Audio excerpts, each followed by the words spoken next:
अकबर बीरबल की कहानी। सोने का खेत। अकबर के महल में कई कीमती सजावट की वस्तुएं थीं, लेकिन एक गुलदस्ते से अकबर को खास लगाव था।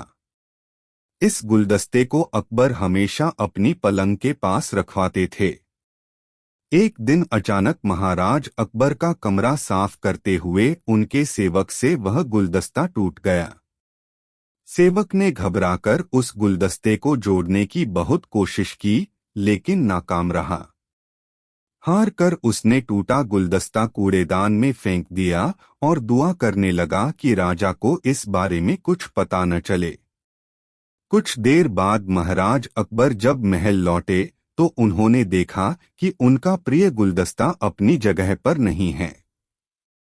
राजा ने सेवक से उस गुलदस्ते के बारे में पूछा तो सेवक डर के मारे कांपने लगा। सेवक को जल्दी में कोई अच्छा बहाना नहीं सूझा, तो उसने कहा कि महाराज, उस गुलदस्ते को मैं अपने घर ले गया हूं ताकि अच्छे से साफ कर सकूं। यह सुनते ही अकबर बोले, मुझे तुरंत वो गुलदस्ता लाकर दो। अब सेवक के पास बचने का कोई रास्ता नहीं था। सेवक ने महाराज अकबर को सच बता दिया कि वो गुलदस्ता टूट चुका है। यह सुनकर राजा आग बबूला हो गए। क्रोध में राजा ने उस सेवक को फांसी की सजा सुना दी। राजा ने कहा, झूठ मैं बर्दाश्त नहीं करता हूं। जब गुलदस्ता टूट ही गया था तो झूठ बोलने की क्या जरूरत थी। अगले दिन इस घटना के बारे में जब सभा में जिक्र हुआ तो बीरबल ने इस बात का विरोध किया। बीरबल बोले कि झूठ हर व्यक्ति कभी न कभी बोलता ही है। किसी के झूठ बोलने से अगर कुछ बुरा या गलत नहीं होता तो झूठ बोलना गलत नहीं है। बीरबल के मुंह से ऐसे शब्द सुनकर अकबर उसी समय बीरबल पर भड़क गए। उन्होंने सभा में लोगों से पूछा कि कोई ऐसा है यहाँ जिसने झूठ बोला हो। सबने राजा को कहा कि नहीं, वो झूठ नहीं बोलते। यह बात सुनते ही राजा ने बीरबल को राज्य से निकाल दिया।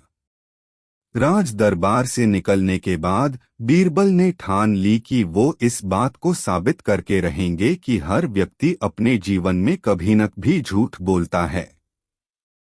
बीरबल के दिमाग में एक तरकीब आई, जिसके बाद बीरबल सीधे सुनार के पास गए। उन्होंने जौहरी से सोने की गेहूं जैसी दिखने वाली बाली बनवाई और उसे लेकर महाराज अकबर की सभा में पहुंच गए। अकबर ने जैसे ही बीरबल को सभा में देखा तो पूछा कि अब तुम यहाँ क्यों आए हो। बीरबल बोले, जहां पनाह, आज ऐसा चमत्कार होगा जो किसी ने कभी नहीं देखा होगा। बस आपको मेरी पूरी बात सुननी होगी। राजा अकबर और सभी सभापतियों की जिज्ञासा बढ़ गई और राजा ने बीरबल को अपनी बात कहने की अनुमति दे दी। अकबर ने जैसे ही बीरबल को सभा में देखा तो पूछा कि अब तुम यहाँ क्यों आए हो। बीरबल बोले, जहां पनाह, आज ऐसा चमत्कार होगा जो किसी ने कभी नहीं देखा होगा। बस आपको मेरी पूरी बात सुननी होगी। राजा अकबर और सभी सभापतियों की जिज्ञासा बढ़ गई और राजा ने बीरबल को अपनी बात कहने की अनुमति दे दी। अकबर ने जैसे ही बीरबल को सभा में देखा तो पूछा कि अब तुम यहाँ क्यों आए हो। बीरबल बोले, जहां पनाह, आज ऐसा चमत्कार होगा जो किसी ने कभी नहीं देखा होगा। बस आपको मेरी पूरी बात सुननी होगी। राजा अकबर और सभी सभापतियों की जिज्ञासा बढ़ गई और राजा ने बीरबल को अपनी बात कहने की अनुमति दे दी। राजा अकबर बोले कि क्या राजदरबार में कोई ऐसा व्यक्ति नहीं है जिसने अपने जीवन में कभी झूठ न बोला हो। सभी खामोश थे। बीरबल बोले, जहां पनाह, अब आप ही इस बाली को खेत में रोक दीजिए। बीरबल की बात सुनकर महाराज का सिर झुक गया। उन्होंने कहा, बचपन में मैंने भी कई झूठ बोले हैं, तो मैं इसे कैसे लगा सकता हूँ। इतना कहते ही बादशाह अकबर को यह बात समझ आ गई कि बीरबल सही कह रहे थे कि इस दुनिया में कभी न कभी सभी झूठ बोलते हैं। इस बात का एहसास होते ही अकबर उस सेवक की फांसी की सजा को रोक देते हैं। राजा अकबर बोले कि क्या राज दरबार में कोई ऐसा व्यक्ति नहीं है जिसने अपने जीवन में कभी झूठ न बोला हो। सभी खामोश थे।